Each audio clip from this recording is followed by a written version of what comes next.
Iniciaremos con un pequeño detalle con respecto a cómo, a partir de la representación en espacio de estado, podemos encontrar la función de transferencia. Vimos incluso las formas contrarias, a partir de la función de transferencia, encontrar la representación en espacio de estado por medio de las formas canónicas, también a partir de la ecuación diferencial, y vimos varios aspectos de eso. Ahora lo contrario, si tenemos la representación en espacio de estado, ¿cómo encontramos entonces la función de transferencia?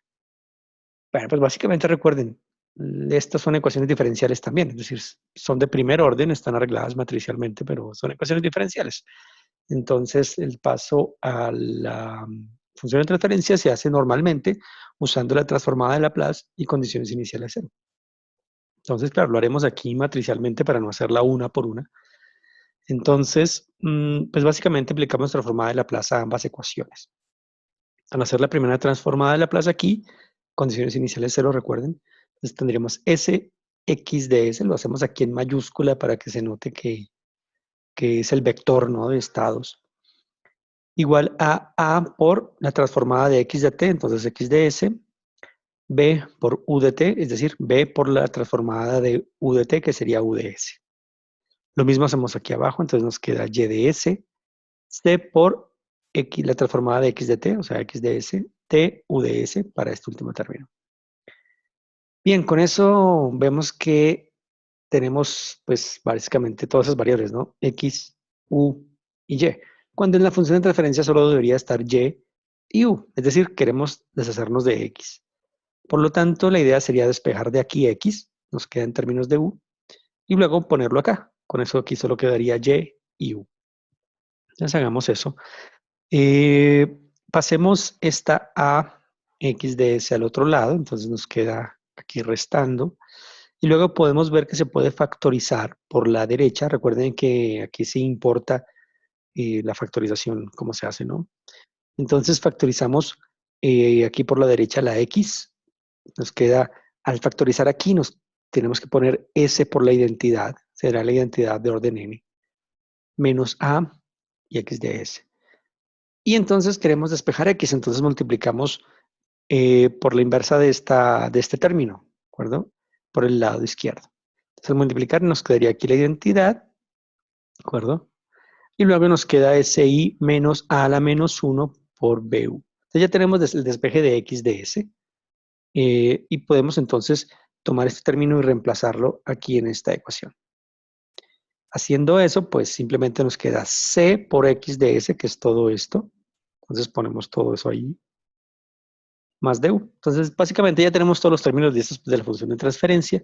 Si queremos expresarlos y sobre u, entonces pues mandamos a dividir la u. Esta u sí se puede mandar a dividir porque es un sistema CISO. Entonces, en este caso, se puede mandar a dividir la u. Entonces nos queda que la función de transferencia sería esto de acá. El producto de C, SI menos A a la menos 1 con S la S de Laplace, más la matriz D. Recuerden que a veces está la matriz D y otras veces no está, pero pues aquí ponemos el término completo. Bien, nos vamos a usar esto un par de veces hoy en nuestro recorrido, así que por eso lo tenemos aquí presente, que existe cómo ir de ida y vuelta, ¿no? De funciones de transferencia, espacio-estado, funciones de transferencia. Recuerden que la función de transferencia sí es única, entonces, mientras que la representación en un espacio-estado no. Simplemente eso. Bien, estábamos entonces proponiendo nuestra alimentación de estados. Miremos muy bien entonces que teníamos nuestra planta, ¿cierto? Entonces teníamos AX más B por U igual a X punto, lo integramos, eso nos da X, y entonces sale C por X igual a Y. Y realimentábamos entonces los estados. Claro, al realimentar los estados tenemos más información que podemos realimentar. No realimentamos la salida. Y con eso planteamos una acción de control U o ley de control U para este sistema. Entonces tenemos nuestro sistema en lazo abierto, nuestra acción de control, que es R menos K por X, y entonces tenemos nuestra ley de control. Claro, recuerden que X es un vector columna, entonces K, para que esto resulte en una acción de control que es 1 por 1, entonces tiene que ser un vector fila, que tiene n elementos, desde K1 hasta Kn. Si miramos ya un poquito más en detalle cómo es esta acción de control, entonces podríamos ver que pues la R, tal cual la referencia, menos K serían todos estos, sería este vector fila, y X sería este vector columna. Al hacer las multiplicaciones de estos dos vectores, entonces miren cómo queda la acción de control. Mirando hacia una posible implementación, miren que es muy sencillo, porque es R menos cada constante por cada variable de estado, menos cada constante por cada variable de estado hasta terminar en la enésima variable de estado. Entonces miren que es muy sencilla la implementación, son multiplicaciones y sumas restas, ¿no? Entendidas como sumas restas. Bueno, entonces la implementación es bastante sencilla, en la forma, generalmente lo escribimos en forma compacta, pero recuerden lo que hay por debajo, ¿no? De estas formas. Generalmente lo vemos solo en forma matricial. Bien, entonces el asunto aquí se convierte en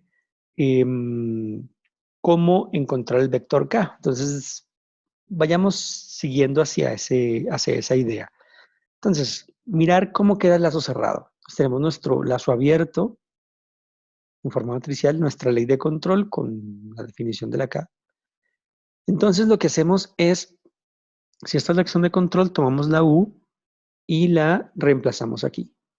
Entonces, la ponemos acá. Entonces, U es R menos K por X. Miren que aquí para disminuir escritura quité la dependencia del tiempo, pero pues sabemos que ahí está. Y entonces, haciendo las operaciones, nos queda AX más BR, ¿de acuerdo? Menos BKX. Entonces, aquí está todo ese producto.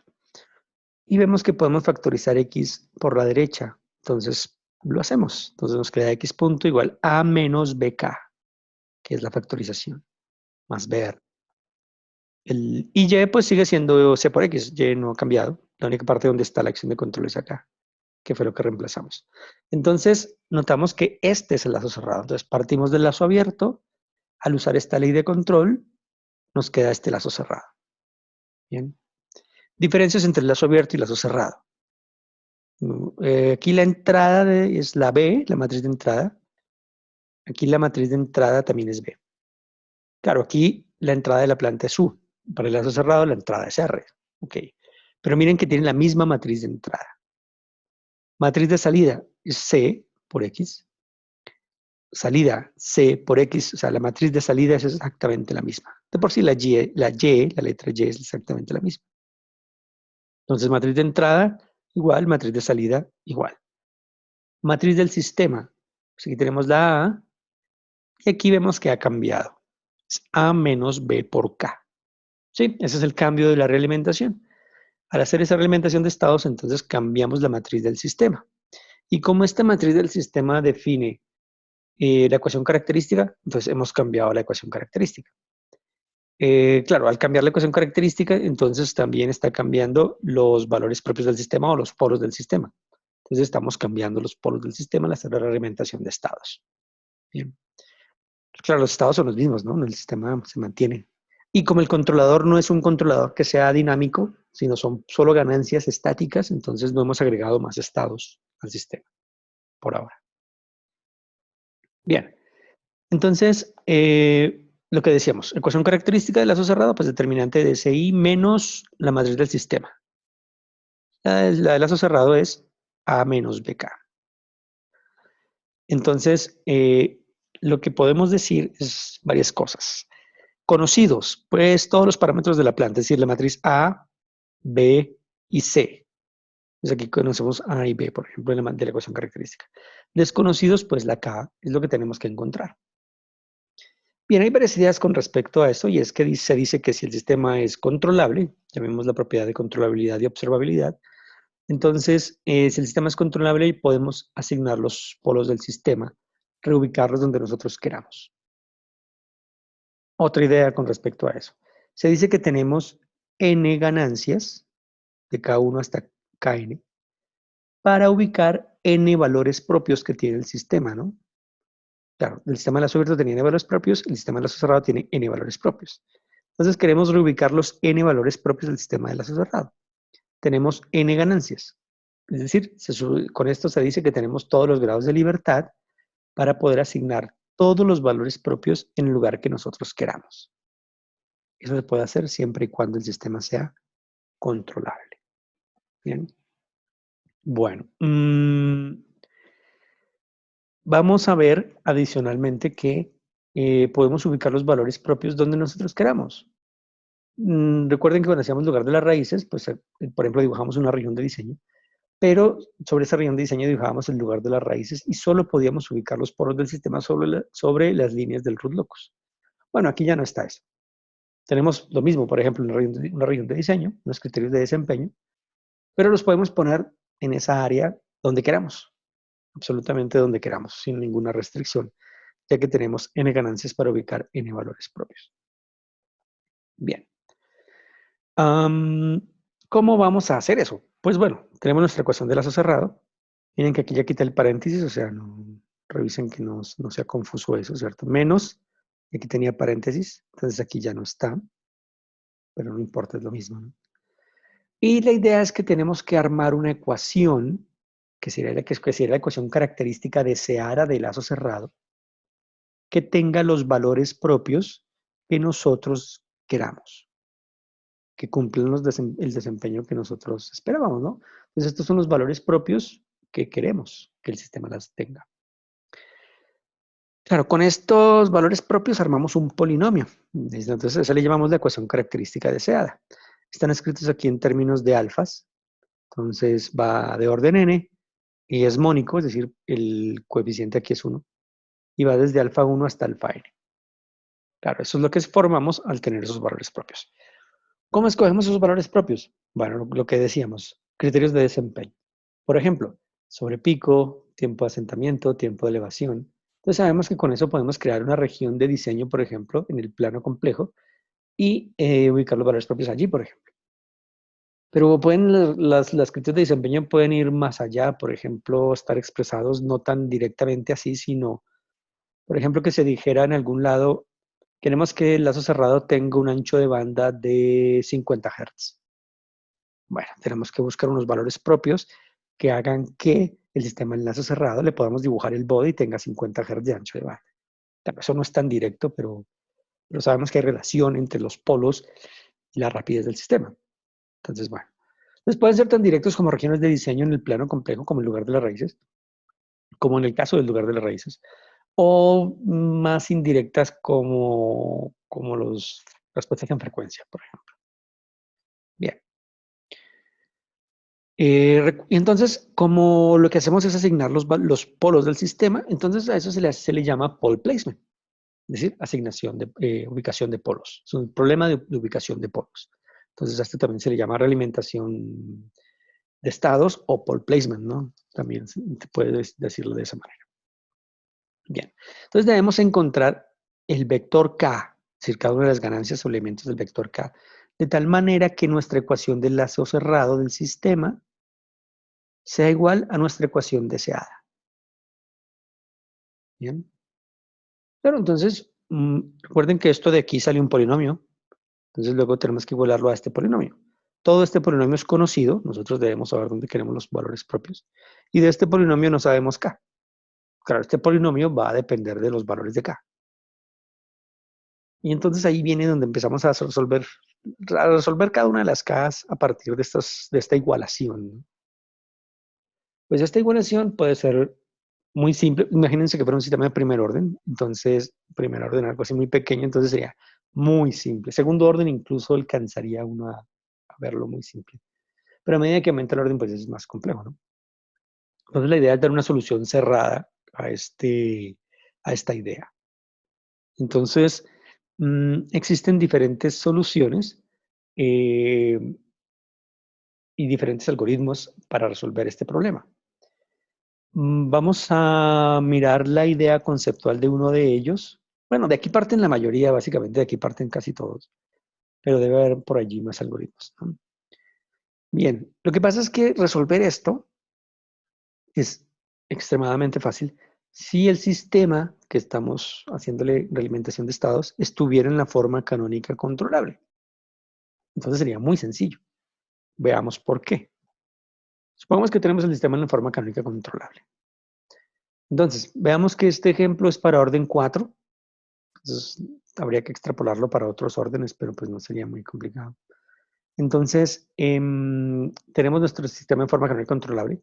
La ecuación característica de la forma canónica controlable. Recuerden que depende de los parámetros A1, A4, en este caso que es orden 4. Aquí ya lo puse en orden, cualquier orden, ¿no? Hasta AN. Entonces, la información de la ecuación característica parte de esta fila. Bien, la acción de control U es igual a R menos K por X. Entonces, aquí está la definición. Noten que se les puso barra aquí a las variables para identificarlas un poco, que están en la forma canónica controlable. Bien, lazo cerrado, pues nos queda igual que el lazo cerrado anterior, es decir, la matriz del sistema cambia a A menos BK. Y el vector de entrada es pues B en barra esta de acá. Bien, pues resulta que la sola operación de A, que es menos B por K, que es entonces nos resulta en lo siguiente. Esa matriz resulta de esta manera. Claro, lo que pasa es que multiplicar B por K, como B solo tiene un 1 acá, pues todos estos coeficientes quedan en esa primera fila. Y al restar A menos ese BK, entonces nos queda de esta manera. Entonces solo se ve afectada la primera fila. Bien. La B continúa allí, recuerden que esta B sigue siendo la B, y la C sigue siendo la C, entonces nuestro sistema en espacio de estado queda de esta manera. Bien. Otra vez recalcar entonces que la información de la ecuación característica, cuando uno está en la forma canónica controlable, tiene que ver entonces con esta primera fila. Los coeficientes de este polinomio son estos mismos coeficientes, pero con signo contrario. Entonces deberíamos esperar que la ecuación característica del lazo cerrado dependa obviamente también de la primera fila. Esto sigue en la forma canónica controlable. Estamos en ese espacio. No nos salimos de ese espacio. Entonces veamos cómo queda la ecuación característica. Bueno, sí, pues si la ecuación característica, aquí está todo otra vez. Si la ecuación característica depende de la primera fila, pues entonces la ecuación característica se vería de esta manera. Ya lo pongo ya no de orden 4, sino lo pongo ya de orden n para que se vea la generalidad, ¿no? Entonces simplemente son estos coeficientes. Pues el coeficiente A1, K1, entonces queda para S a la n menos 1, con signos contrarios. A1 más K1, A2 más K2, el siguiente hasta el último. En este caso era el cuarto, pero pues el último sería AN más KN. Entonces la ecuación característica sería esta. Recuerden que nosotros tenemos un polinomio que son el polinomio deseado, donde donde está la información de los polos que queremos y tiene los coeficientes alfas. Entonces nosotros igualamos ese polinomio deseado a nuestra ecuación característica, la que acabamos de encontrar de la forma canónica controlable de lazo cerrado. Recuerden, conocemos los alfas y conocemos la planta, es decir, conocemos los A1, A2 hasta AN. Desconocidos las Ks, de K1 hasta KN. Bueno, pero esto está ya bastante sencillo porque básicamente hay que igualar alfa 1 con A1 K1, donde el único desconocido es K1. Así sucesivamente hasta el enésimo. Tenemos que igualar AN tenemos que igualar alfa N con AN más KN. El único desconocido es KN. Claro, entonces simplemente basta con despejar. Es decir, K1 será igual a alfa 1 menos A1. Y así sucesivamente. Entonces, tenemos nuestro vector de realimentación de estados de una manera muy sencilla, extremadamente sencilla, si estuviéramos en la forma canónica controlable. Entonces, resumiendo, ¿qué necesitamos? La ecuación característica de la planta y la ecuación característica deseada. Y restamos los coeficientes 1 a 1 y obtenemos el vector K. Y esa es la forma más sencilla, claro, es extremadamente sencillo. ¿Cuál sería el problema? Bueno, que es que no siempre estamos en la forma canónica controlable. Es decir, la planta no nos la dan en la forma canónica controlable o no siempre la deseamos en esa forma. O no trabajamos con ella siempre en esa forma. Entonces, ¿qué se sugiere? Pues que tengamos el espacio original de nuestro sistema en espacio-estado, cualquiera que sea, ¿de acuerdo? Y transformemos ese sistema a otro espacio. ¿A cuál? Al de la forma canónica controlable. Entonces recuerden que nosotros dijimos que podíamos ir de un espacio a otro por medio de una matriz de transformación. Entonces, tomamos ese espacio original, lo transformamos por medio de una matriz de transformación, llegamos a la forma canónica controlable. Allí simplemente restamos los coeficientes y encontramos el vector k. Pero este vector k barra solo puede usarse aquí en este espacio. O sea, yo no puedo tomar este vector k y usarlo en este otro espacio, no, este pertenece a este espacio, de la forma canónica controlable. Por lo tanto, para encontrar el k que sí puedo aplicar, tengo que hacer la transformación inversa. Es decir, me devuelvo al espacio original. Eso se hace multiplicando el vector k que me dio aquí, k barra, por la matriz de transformación. Ya sea vista la matriz de transformación como S o P, que una es la inversa de la otra. Es una transformación simplemente. Entonces, y con este vector k ya tendría la solución. Eso es lo que hay que hacer. Problema. Bueno, yo quiero pasarme de este espacio original a la forma canónica controlable. Lo tengo que hacer por medio de la matriz P. Lo que necesito es cómo devolverme porque necesito esa matriz P o S, si quieren, una es la inversa de la otra. Necesito saber esa matriz para poderme devolver. Entonces, realmente el problema es encontrar esa matriz P para ir a la forma canónica controlable y devolverme. Y ahí es donde empieza una gran cantidad de algoritmos, bueno, incluso no tantos porque conceptualmente es bastante sencillo. Existe un procedimiento que está en nuestro libro guía, en donde se describe un poco cómo encontrar esa matriz P. Entonces hay un procedimiento, es bastante sencillo, pero requiere ciertos pasos para encontrarlo todo. Nosotros vamos a trabajar con un último procedimiento que es muy conocido, que agrupa todos estos pasos en uno solo. Y es la fórmula de Ackermann. ¿De acuerdo? Entonces Ackermann dijo, bueno, todo este procedimiento de ir del espacio original a la forma canónica controlable, encontrarla acá y devolverme, yo se los pongo en una única ecuación. Y entonces propuso la fórmula que se conoce como la fórmula de Ackermann. Entonces miren que es bastante sencilla, es un arreglo. Aquí se hizo para un ejemplo para orden 4, ustedes lo pueden extrapolar a cualquier orden, obviamente. Entonces, la matriz, el vector, entonces el vector K sería igual a un vector fila ordenado de esta manera, es decir, ceros seguidos de un 1, del último término. Claro, esto es para orden 4, recuerden. Luego armamos esta matriz. Esto es una matriz que está hecha por bloques, ¿no? Entonces, la primera fila es el vector B, luego es el vector AB, A cuadrado B, A cubo B para orden 4. Y lo ponemos a la menos 1. Y por último, con la ecuación característica deseada, hacemos un arreglo con la matriz A, que se llama delta barra de S. Pues donde quiera que esté S, ponemos A. ¿De acuerdo? Y eso nos lleva entonces ya a este término final. Entonces queda A a la 4, alfa 1 S al cubo se convierte en alfa 1 A cubo, alfa 2 A cuadrado, alfa 3 A, y aquí pues cerramos con la identidad, alfa 4 por la identidad. Y esta entonces es la fórmula de Ackermann. Bien. No demostramos cómo Ackermann llegó hasta aquí. En algunos textos está cómo llega Ackermann hasta aquí. No es muy complejo. Es como seguir todos los pasos para transformar el espacio de la forma canónica controlable y las variables y ponerlo en formato adecuado. Cosas muy importantes aquí. Una cosa muy importante de la fórmula de Ackermann es esta matriz de aquí. Pues si recuerdan muy bien la propiedad de controlabilidad, lo que dijo Kalman, pues esta es la matriz de controlabilidad. ¿De acuerdo? Aquí está a la menos 1. Es decir, debe ser invertible. Si no, esto no se puede calcular.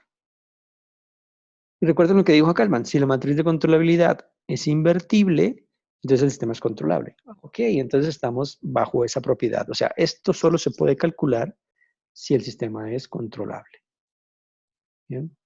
Entonces, es importante que tengamos esa propiedad presente, ¿no? Bueno, cosas adicionales es que este procedimiento u otros procedimientos que se plantean, como el otro que les digo que está en el libro guía, siempre tienen en intermedio dentro del procedimiento, la inversa de una matriz, que tiene que ver con los parámetros de la planta. Entonces, en álgebra computacional, digamos, cuando uno calcula esto en computadores o usando esos medios, mm, pues las inversas pueden sufrir de lo que llamamos problemas numéricos. Y eso tiene que ver con otros términos como las condiciones numéricas, la condición numérica de esta matriz que se arma aquí. Entonces, si la condición numérica es mala, la de esta matriz, entonces las inversas tienen muy mala precisión.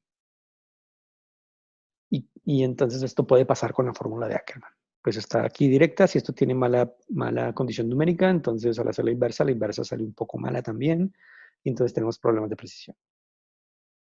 Es decir, la K nos sale con algunos problemas de precisión. Hay algoritmos para resolver este tipo de cosas y por eso es que aumenta la cantidad de algoritmos para calcular la K que realimenta un espacio de estados. Entonces, por ejemplo, cuando uno tiene problemas en la condición numérica, uno puede escalar las matrices, que realmente es lo más usado, el escalamiento de matrices, y entonces lograr el resultado con mejor precisión. Pero eso se refiere a álgebra computacional, a cómo lo calculamos, ¿no?